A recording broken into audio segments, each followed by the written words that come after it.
아주 핫한 인터뷰 아나운서 이주혜입니다. 네, 오늘은 한국과 베트남 간의 문화교류에 앞장서고 계신 유태현 회장님과 함께하겠습니다. 네, 회장님께서는 전 주 베트남 한국대사를 역임하시고 현재 한배 문화교류협회 회장으로 계신데요.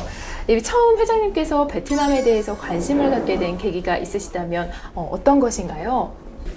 네, 베트남에 처음 관심을 갖게 된 것은 제가 2003년에 베트남 대사 발령을 받고서부터입니다. 네. 사실은 전혀 예상을 못했는데 네. 그리 가게 돼서부터 베트남에 대해서 관심을 가진 거고, 거기서 대사 2년 반 가까이 하면서 베트남에 대해서 여러 가지 이제 새로운 것을 경험을 하고 배우면서 이게 우리하고 매우 가깝게 지내야 할 이웃이구나. 그리고 앞으로 발전 가능성이 매우 큰 나라다. 네. 또 우리가 베트남 전쟁 때 베트남 국민들한테 피해를 입혔으니 이것을 사죄하는 그런 자세도 필요하다. 이러한 생각으로 베트남에 대해서 관심을 갖게 됐고, 네. 그래서 은퇴 후에도 계속 베트남과 한국 관계된 일을 하고 있습니다. 네. 그런데 말이죠. 이 유태현 회장님께서 말씀하신 것과는 조금 다르게 이 베트남은 많이 더운 나라다. 혹은 발전이 많이 되지 않았다는 등 그런 다소 부정적인 인식이 있는데요. 그럼에도 불구하고 이 베트남을 기회의 땅이라고 생각하시는 특별한 이유가 있으신가요? 네. 베트남이 기회의 땅이라고 하는 것은 사실은 제가 말하는 게 아니고 네네. 아주 많은 사람들이 베트남 기회의 땅이라고 말을 합니다. 그래서 이제 베트남에 이제 근무를 한 적이 있는 지상사원이나 외교관들도 거의 예외 없이 베트남에 대해서는 기회의 땅이고 발전 가능성이 큰 나라고 우리가 잘 가꿔야 할 이웃이다 하는 얘기를 많이 합니다. 네네.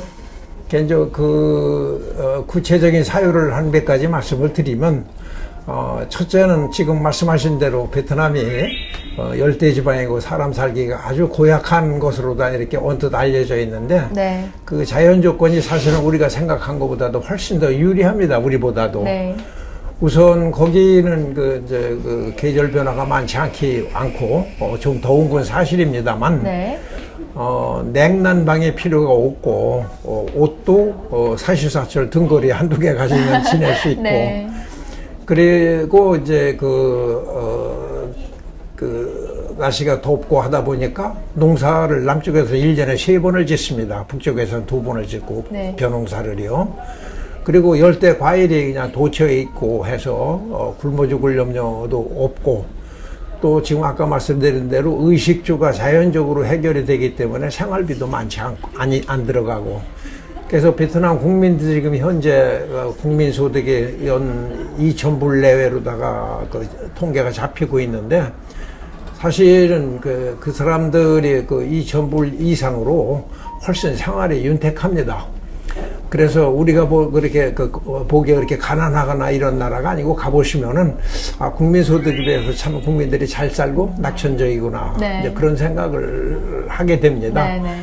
그게 이제 베트남의 앞으로의 발전 가능성이고, 그런 좋은 자연 조건과 함께 이제 발전의 가장 중요한 요소가 인적 자원인데요. 네, 네. 저는 우리나라가 단기간에 경제 발전에 성공한 건 인적 자원 그리고 교육열 이것으로 보는데, 그런 면에서 베트남은 우리보다 조건이 더 좋습니다. 우선 인구가 9천만이 넘는데요. 30세 이하가 한 70% 되는 아주 젊은 나라입니다. 네. 그런데다가 유교 전통을 우리하고 같이 나누고 있기 때문에 교육열이 아주 대단해가지고, 대학 진학률이 매우 높습니다. 네. 그리고 사회주의 국가 시책에 의해서 대학 등록금이 1년에 한 150불에서 200불, 1년에 150불에서 200불 네. 정도이기 때문에 좀 가난한 농촌 사람들도 대부분의 머리만 있으면은 또 열의만 있으면은 대학에 진학을 합니다. 그렇기 때문에 베트남의 인적 자원이 매우 풍부하기 때문에 좋은 자연 조건과 인적 자원 이런 거로 봐서 베트남 발전 가능성이 매우 큰 나라다. 그렇게 말씀을 드릴 수 있습니다. 네. 베트남 국립달랏대학교 부설 한배교육원이란 곳이 있습니다. 우리 한국 학생들에게 굉장히 많은 도움이 될 것 같은 그런 교육원인데요. 이 교육원을 만들어야겠다라고 생각하신 그런 동기가 있으신가요? 예. 제가 베트남 대학교에서, 베트남 그 달랏대학교에서 한국학과 학생들을 가르치는데요. 네. 한국학과 학생이 약 300명입니다. 아주 그 인기도 있고, 들어가기도 어렵고, 네. 이제 그런데 이 학생들이 4학년 졸업을 하면은, 4학년 졸업을 하면은 거의 100% 졸업과 동시에 취업이 됩니다. 한국에 지금 베트남에 나가 있는 한국 기업이 4천여 개인데 조그마한 중소기업은 한국학과 졸업생을 차지를 못할 정도로 더 수요가 많습니다. 그러니까 지금 거기서 4학년 애들을 가르치다 보면 4학년이 되면 우리나라 학생들은 그 불안과 초조 이런 그 긴장에 시달리는데 그 아이들은 4학년이 되면은 아주 얼굴이 훤하게 펴가지고 졸업 후를 아주 기대를 하고 있는 걸 보고 참 부럽다. 우리나라 네. 우리나라 학생들은 대학 4학년이 되면은 그 취업 문제다 뭐다 해가지고 그렇게 그 긴장 상태에서 보내는데 이 아이들은 참 유복한 아이들이다. 그런 생각을 해서 극히 일부에게나마나 우리나라 대학생들한테도 저런 그런 기회를 만들어주는 게 좋겠다 하는 생각을 했습니다. 이제 우리나라는 지금 대학 들어가기도 어렵지만 원하는 대학에 들어가기도 어렵지만 일단 대학에 졸업을 한 후에도 오늘 아침에도 신문 보니까 인문계는 뭐 그 취업률이 50%도 안 된다고 하는데 그래서 젊은이들이 상당히 좌절 속에 방황하고 있는데 소수나마 그런 사람들을 좀 구제를 하는 게 필요하겠다 하는 뜻이 있었고요. 또 하나는 아까 말씀드렸다시피 베트남이 이렇게 발전 가능성이 있는 나라고 지리적 조건이나 모든 그 문화적 공통성 같은 걸 봐서 우리가 앞으로도 잘 가꿔야 할 그런 나라다. 그렇기 때문에 베트남하고 양국 관계 발전, 나아가서는 이제 베트남에서의 대한 인식을 좋게 유지하기 위해서는 우리 젊은이들이 그쪽 주류 사회에 진출하는 것이 필요하다. 네. 이런 생각을 하게 됐습니다. 네. 그래서 여기서 고등학교 졸업하고 원하는 대학에 진학하는데 실패한 그 학생들을 베트남의 그 달랏대학교에 데려다가 14개월 동안 집중적으로 베트남어와 영어 교육도 시키고 베트남 문화 사회 공부도 시켜서 반 베트남 사람을 만들어가지고 네. 베트남 대학에 진학해서 4년 후에 졸업을 하면은 한국 사람이지만 베트남 사람인 이런 일꾼을 키워내서 베트남 사회의 주류 사회에 진입하는 동시에 한국과 베트남 관계도 계속 발전을 해나갈 일꾼을 키우자. 네. 그런 두 가지 뜻이 있습니다. 네, 교육원의 운영 방안과 또 전망에 대해서 말씀을 부탁드릴게요. 예. 지금 잠깐 말씀드렸지만 교육원의 우선 입학은 고등학교를 졸업하고 대학에 진학을 일단은 실패한 그런 젊은이들 네. 해서 그 달랏대학교 기숙사에 전원 입사를 시킵니다. 그래서 거기서 이제 베트남어뿐만이 아니고 미국인 교수에 의한 그 영어 회화도 병행해서 글로벌 마인드도 키우고 또 베트남 역사 사회 이런 것도 전부 종합적으로 교육을 시켜서 14개월 후에 내년 9월에 베트남 정교대학에 들어가면은 그 대학 생활을 하는데 거의 그 장애물이 없을 정도로 말하자면 모종을 튼튼하게 키우는 거로 네. 그렇게 학생들을 훈련을 시킬 생각입니다. 네. 그리고 이제 1년 14개월 동안 이제 어학 공부만 하는 게 아니고 사실 14개월이면 긴 시간이니까 네. 때때로 등산이나 해양 훈련도 해서 체력도 단련을 하고 또 저명 인사들 특강도 하고 해서 인성 교육도 겸해가지고 말하자면은 이제 지금 사람을 하나 다시 만들어낸다 이러한 각오로다가 학생들을 지도할 생각입니다. 네.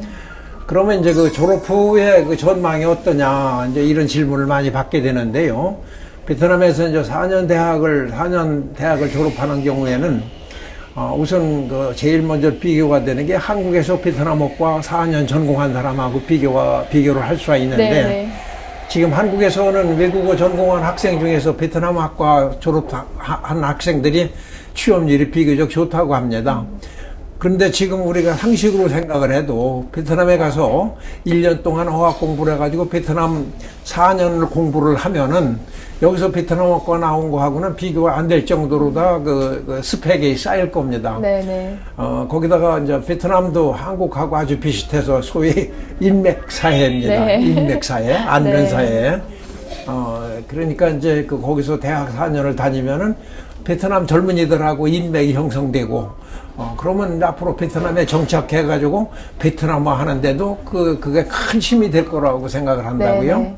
그러니까 졸업 후에 물론 이제 한국 회사에 회사원으로 취직한다 이러한 목적을 가지고 있다고 할 때도 국내에서 베트남 학과를 나온 것보다는 훨씬 더 유리할 뿐더러 저는 거기에서 한 발 더 나가서 취업이 아니고 베트남이 이제 사회주의에서 그 자본주의화로 가고 있는 과정이기 때문에 아직 우리처럼 그 포화 상태가 아니고 빈자리가 참 많습니다. 이렇게 젊은 사람들 눈에는 그런 그 기회가 아주 도처에 보일 것으로 생각이 되기 때문에 거기서 기회를 잡아서 무슨 창업을 한다든지 여러 가지 그 길이 열려 있다고 생각합니다. 단순한 취업뿐만이 아니고 그래서 이제 결론적으로 취업 후의 전망이 어떠냐 하면 그건 상당히 전망이 좋다. 네. 이제 그런 말씀입니다. 네, 저도 한번 가보고 싶다는 생각이 드네요. 환영합니다. 네, 감사합니다. 네, 이 궁극적으로 한대교육원이 어떤 역할을 하기를 원하시나요? 아까 말씀드린 대로 이제 베트남 대학을 다닌 후에 아주 쉬운 방법으로 이제 한국 회사에 취직하는 방법이 있습니다. 네. 이제 상당히 그 유리한 조건을 갖추는 게 되는 거고. 그리고 무엇보다도 저는 그 베트남의 앞으로 그 전망 이런 거에 대해서 상당히 우호적이기 때문에 베트남을 우리 이웃으로 가까운 이웃으로 묶어놔야 된다고 생각을 합니다. 그러기 위해서 이 젊은 사람들 역할이 앞으로 그 양국 관계를 계속 이렇게 우호 관계를 묶어나가는데 더욱 가깝게 자꾸 묶어나가는데 중요한 역할을 해주는 것을 기대하고 있습니다. 네, 한배교육원 팸플릿입니다. 여기 보면은 베트남으로 통하는 길이라는 이야기가 적혀 있는데요. 이렇게 오늘 유태현 회장님과 대화를 나눠보니까요, 이 베트남으로 통하는 좋은 통로가 되지 않을까라는 생각이 듭니다. 네, 궁극적으로 이 한배교육원이 한국과 베트남 간 다양한 문화교류, 또 나아가 양국 관계 발전에 이바지하기를 바라겠습니다. 네, 오늘 함께 해주신 유태현 회장님께 감사하다는 말씀을 드리면서 인터뷰 마무리하겠습니다. 여러분 고맙습니다. 감사합니다.